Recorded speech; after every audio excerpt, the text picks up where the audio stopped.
than staff, contractors, students and visitors on the extensive site at any given time. You left England 2 days after Al-Shamie's attack on the synagogue. The counter-terrorism police investigation has found no evidence that you were involved in it. I'm not sentencing you for what he did. You were arrested on the 27th of November last year at Manchester Airport when you flew back from a family wedding in Pakistan. You were interviewed on 11 occasions and provided 3 prepared statements. The accounts you gave presented a false narrative, denying your own extremist mindset and misrepresenting your relationship with Al-Shamie, stating that you were just friends at the mosque and you had no reason to suspect that he would do something like attack a synagogue, as you said, never in a million years. After you were charged on the 4th of December, the investigation continued to process a large quantity of material. You pleaded not guilty. On the 17th of April 2026, a defence statement, which is the formal document you were ordered to serve, setting out your case, in that you continued to deny the allegations. By then, the prosecution had served automatic number plate recognition records of the journey to the area of the Ministry of Defence facility, and you had to accept you had been Al-Shamie's driver. But you said you were unaware that he was reconnaissing the site as a potential target for a terrorist attack on UK military personnel. You claimed he had asked you to take him to view a house he was considering moving into. That account was a pack of lies. Your trial was due to start this month. On the 30th of April, the prosecution served a notice of further evidence, which contained a detailed viewing log of CCTV footage with audio of you with Al-Shamie on the 9th of August 2025. This exposed the truth about your relationship with Al-Shamie. On the 5th of June, you asked for the charge to be put again and you pleaded guilty. That plea was subject to limitations in a written basis served on the court and the prosecution the same day. In that document, you admitted that in the 6 days before the trip to the Defence Academy, you and Al-Shamie had discussed his belief that soldiers from the Israeli Defence Force were being trained in the United Kingdom. The two of you discussed Al-Shamie conducting, quotes, some sort of violent attack at the training location, close quote. You claimed that your role would be just to drive him there when the plan came to fruition. Certain aspects of your account in the basis of plea are not accepted and raise issues which I must determine to know against what factual background you should be sentenced. The court can only make a finding against you on the disputed matters if the prosecution has discharged the burden of proving them to the criminal standard of proof, so that I am sure of what the prosecution alleges. Anything I state as a conclusion will have reached that standard. As in any contested criminal proceedings, you are entitled to give evidence. You have declined to do so, and Mr. Nawaz, King's Counsel, has told me that you understand that I may draw such inferences as I think proper from the evidence, which will not have been explained by you. There are 3 central issues. To apply the Sentencing Council guideline for preparing acts of terrorism offences, it is necessary to decide whether you engaged in significant acts of assistance or encouragement of Al-Shamie, or played a leading role in terrorist activity where preparations were not far advanced, either of which would mean your case is one of Category C culpability, or, as is argued on your behalf, you engaged in very limited preparation or provided lesser assistance or encouragement, which is Category D. Next is considering the nature of the acts of terrorism which you prepared or assisted in. including the likelihood of multiple deaths being risked. This determines whether it is a Category 1 or Category 2 harm case. Thirdly, I must assess what degree of danger you pose to the public in the future. I apply guidance from the Court of Appeal in the case of Bula in 2019, which emphasises that both culpability and harm are assessed by reference to the offender's intended course of conduct and the degree to which preparations had progressed. In the case of Suleiman in 2024, the Court confirmed that when considering harm, the question is not whether deaths in fact occurred, but what harm was risked if the intended plan had succeeded. The Court also recognised that voluntary desistance may be relevant when assessing harm and the likelihood of occurrence. Having listened to the evidence presented during this hearing and examined the background material for myself, I reject your basis of plea insofar as it touches on these issues and the arguments made on your behalf as to the guideline. In my judgment, this is a case of Category C culpability and Category 1 harm. I'll explain the reasons for my conclusions. Jihad Al-Shamie was a 35-year-old British citizen of Syrian origin. He was arrested in February 2025 for alleged breach of non-molestation orders and again on the 21st of September 2025 on an allegation of rape. The police seized his telephone handsets after both arrests, although it is likely that you did not know this until after you were charged, because if you had known, you might have realised your untruthful accounts to the police would be uncovered. You and he met at the Sunnah Mosque in Cheetham Hill, the area where you live in Manchester, in 2023. By the following year, you were sharing WhatsApp messages, voice notes, and participating in an Islamic extremist chat group entitled Aspiring to the Ranks of the Elite. The evidence is limited because you took steps to avoid detection and the handsets you used up to August 2025 have not been recovered. Nonetheless, the evidence that has been found demonstrates conclusively that you were a firmly committed jihadist by August 2025. In November the previous year, you were complaining to Al-Shamie that the material supporting armed jihad and martyrdom that you were posting to a WhatsApp group kept being deleted by the administrator, who you called a coward. You exchanged virulent anti-Semitic opinions with him.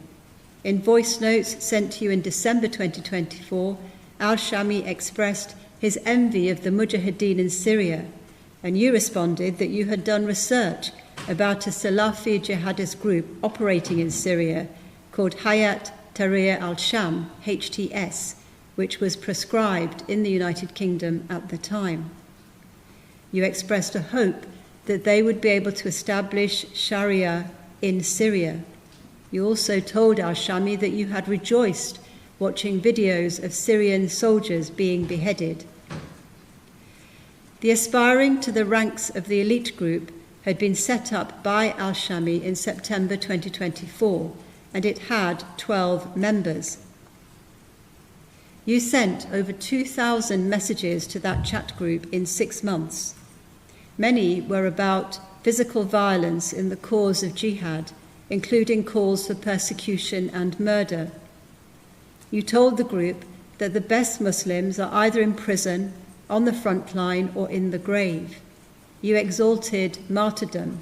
You praised Palestinian fighters, and you posted messages about restoring glory to Muslim lands by exterminating Jewish men and taking Jewish women as concubines. In 3 posts you sent to the group, you distributed material originating from the well-known American Yemeni cleric who endorsed violence as a religious duty, Anwar al-Awlaki. In November 2024, 9 months before you drove Al-Shamie to the UK Defence Academy at Shrivenham, you posted a series the content of a series of Al-Alaqi's lectures, and in December you posted 2 of his videos, all with the same themes of the desirability and benefits of joining jihad and martyrdom. The last message into this chat group was on the day that Al-Shamie was arrested in February 2025. Turning to the degree of preparation that you and Al-Shamie engaged in, the Sunnah Mosque was a meeting place for you in August 2025, and you chose to spend some time in parts of it where you thought you could not be recorded or observed. Unknown to you, some of your conversation was CCTV and audio recorded, and this has been analysed alongside internet searches recovered by a police warrant addressed at Cloud Data. On the 9th of August, 5 days before your journey to Shrivenham, you spent hours together in and around the mosque. During this time, you were both on your phones, and although your handset has not been recovered, I am sure you were entirely aware of and joining in with Al-Shamie's searches concerning the IDF, the Israeli Defence Force, soldiers in the United Kingdom. A search returned a site in central London, and soon you were speaking about a defence academy. You are heard telling Al-Shamie that you should buy a phone to do the research on, a reference to an anonymous disposable device to hide what you were both doing. You discussed hiring a car and how much it would cost. There is discussion of the weapons to be deployed. He suggested getting a crossbow, while you gestured as if holding a large firearm. He later searched for crossbows and is seen on CCTV with the packaging for a Nokia 105 burner phone handset. As to the nature of the violence you were planning, you told Al-Shamie you were really excited, and he said that once you went on the mission you would not be coming back, and you said, of course. You said there would be security who would come at the 2 of you. As you left the mosque that evening, you said that this time next year you will be, quotes, in green birds, close quotes, which is a reference to paradise and martyrdom. I am sure that at this point you and he intended to commit an act of terrorism against a military target using weapons such as crossbows in which you expected to lose your lives.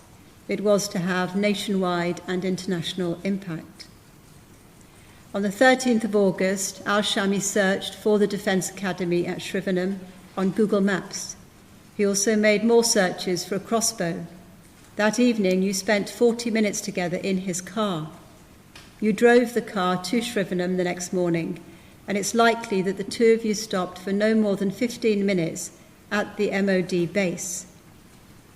That was enough time to take a good look at the main gate and the entrance to reception, because Al-Shamie made an iPhone note describing it. He wrote, quote, "There's a desk from one side to the other, 2 old women sat there, behind them is a corridor. Either side are 2 rooms open, women coming in and out, and at the back of the building there's a door that leads to a search bay." End of quote. That day, you sold your mobile phone. I'm sure this was intended to hide your activity. The shop that took it resets phones to factory settings. You also erased your Microsoft account security information, which means that data collected by Microsoft, such as files, emails, internet browsing information, and GPS locations, disappeared. Over the next few days, you continued to spend time with Al-Shamie, and records show that he continued internet research about the MOD base. On the 15th of August, the 2 of you were in his car for nearly an hour, plainly having decided that even the mosque was too exposed for your conversations. On that occasion, he also searched for suicide vest fancy dress. However, on the 19th of August, a ticket was booked for you to go to your brother's wedding in October. Analysis of the mosque CCTV shows that from the 17th of August, your interactions with Al-Shamie continued but gradually diminished. His attention turned to the Heaton Park synagogue from the 29th of August until he carried out the atrocity and died there. I see no evidence that distancing yourself from Al-Shamie reflected remorse or a genuine change of heart, but I accept that it was voluntary desistance before any further practical steps were taken. On the 4th of October, you travelled to Pakistan. You didn't contact the police to report anything about your contact with Al-Shamie before or after the synagogue attack. At some point prior to returning to the United Kingdom, you activated the Erase All Contents and Settings function on your phone. To summarise then, the preparation was not close to completion, but between you, you had agreed to carry out a terrorist attack, identified a potential location, considered what weapons were to be used, discussed getting rid of your phones. Al-Shamie had acquired a burner phone. You had discussed hiring a car rather than using either of your own. A mock suicide vest was searched for. You visited the target site and noted how to get in and what sort of initial engagement would be required. More importantly, I am sure that you and he anticipated that you would both be martyred and you intended to kill others. This means that I accept the prosecution's contention that the inference to be drawn from all the evidence is that this was a viable plan to attack the Defence Academy in a broadly similar way to that which Al-Shamie attacked the synagogue, using handheld weapons and a dummy suicide vest to cause as much bloodshed as possible. I am sure you are going to play an active part, hence your relish of the idea of green birds, martyrdom. Obviously, the attack didn't happen. You chose not to proceed, and you are being sentenced for planning it. In your basis of plea, you say you did not condone the Heaton Park Congregational Hebrew Synagogue attack. It's not necessary for me to determine what your attitude to the 2nd of October attack was, but I note that you were expressing anti-Semitic hostility as late as August 2025. The motive for the MOD site proposed attack was that IDF soldiers had been training there, and there is no evidence that you changed your mind on those topics. The result is that I reject Mr. Nawaz's argument that the proposed attack remained at an early and ill-defined stage by the time you both travelled to Shrivenham. It was far advanced, lacking only the acquisition of weapons, but it did not go further. I have explained why I also reject his submission that multiple deaths were not very likely to be caused. I turn to whether the statutory test of dangerousness is met, namely whether there is a significant risk to members of the public of serious harm occasioned by the commission by you of further specified offences. So who are you, Mohammed Bashir?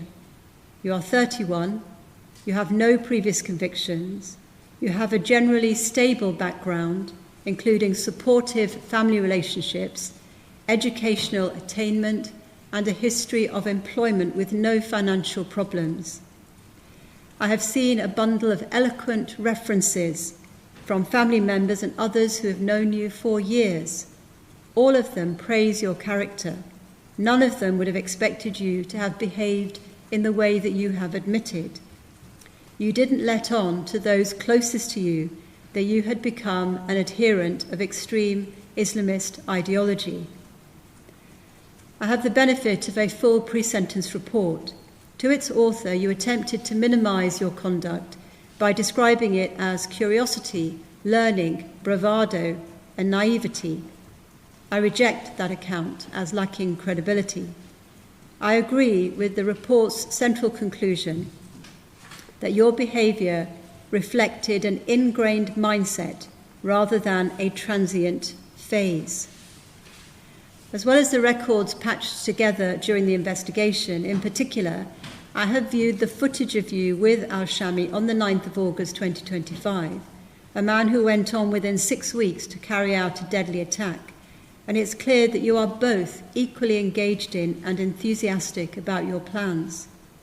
You are aware of detection risks using multiple devices and deploying operational security measures even when travelling back to the United Kingdom in November 2025. Although you told the author of the report that you no longer hold extremist views and you regret your actions, she was left unconvinced that there has been a genuine change. Like her, I have concluded that you remain dangerous. This is because, having moved beyond ideological sympathy and towards practical involvement in preparatory terrorist activity and sharing extremist material, you have given no grounds to believe that your attitude has really changed at all. Experience has shown that it's very difficult for those who embrace extreme ideology to extract themselves from it without long-term effort and assistance. Indeed, the identified future risk in your case is not limited to you personally committing violence, but includes inciting, assisting, encouraging or radicalising others to do so. The result from all these findings is that I take a guideline starting point at C1, aggravated by the possession and dissemination of extremist material, communication with other extremists in the chat group, efforts to prevent detection, and the fact that the target was an armed forces site. There is limited mitigation in your lack of previous convictions. Your guilty plea must be recognised by a proportionate reduction, which in this case I set at about 15%. Stand up, Mohammed Bashir. You are Manchester born and bred. You have not revealed what caused you to turn on the society that you had grown up in, gone to school and college in, worked in, and where your family was able to practice your religion in freedom and peace. You told the probation officer who prepared a pre-sentence report that the violence in Palestine angered and upset you and led to you admiring and sharing the rhetoric that hate preachers like al-Awlaki use to poison minds. By August last year, you were close friends with a man who would soon go on to carry out an appalling terrorist attack targeting the Jewish community in your home city. Your interactions caught on video in the mosque on the 9th of August show two equally engaged and enthusiastic men planning an atrocity against a British military facility for religious and political reasons. Your example must stand as a warning to men who are attracted by this form of militant, violent and destructive Islam for religious or political reasons. Character is contagious. In the Jewish book of Proverbs 13 verse 20, this is expressed bluntly. He that walks with wise men shall be wise, but a companion of fools shall be destroyed. The values and behaviour of the people you revere will directly influence your life and choices.